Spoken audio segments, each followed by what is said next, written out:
The whole idea of our group is to provide support for people with mental health difficulties, their carers, their family and friends, and anyone who wants to learn more about mental health. The idea is that we can discuss our issues together, we provide support and help for others, and ultimately I'd like to provide, through the group, feedback to Manx Care, so we can tell Manx Care what works for us as people who have gone through the experience of mental health. We're the only bereavement charity that exists to support everyone that is affected or grieving by somebody that has died that's significant to them. Of our current client list, 10% of the adults that we see are bereaved by suicide.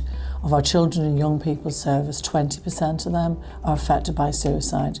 For 2024, of the 28 children we have on our client list, 12 of them are affected by suicide. This adverse childhood experience for them is very traumatising and devastating, and we're here to help those that are bereaved by suicide and any other type of bereavement. We are encouraging young people to have those conversations, to become aware of their emotions, so that actually that becomes the norm for them, so that if things did escalate in their lives, either whilst they're in primary school or later in life, they have the tools and techniques to be able to hopefully deal with situations before they escalate. And part of the work that we do at I'll Listen is we are working with Manx Care and with CAMHS to help them work through their waiting list, to ensure that young people are seen as quickly as possible. That has been massively successful over the last year.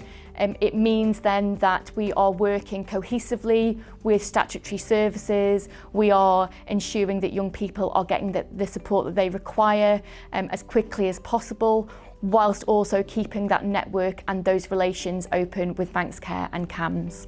Most people would like to have some support within the first 2 weeks after the bereavement.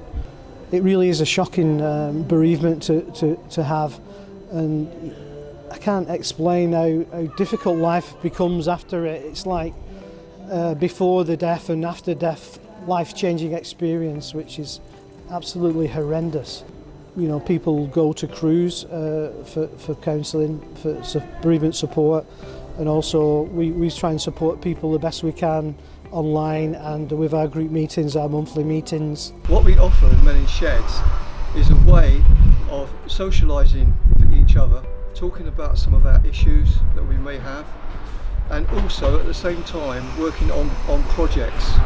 But what we've found in Men in Sheds, that the men are more able to talk about their issues and their problems when they're working on a project together, what we call shoulder to shoulder. We also have a lot of social time where we drink lots of tea and eat lots of biscuits, and these are the times when men get together and have a chat about some of their issues, some of their problems.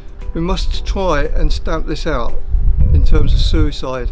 So whatever we can do as a community, whatever we can do as an organisation, we can do this if we all work together.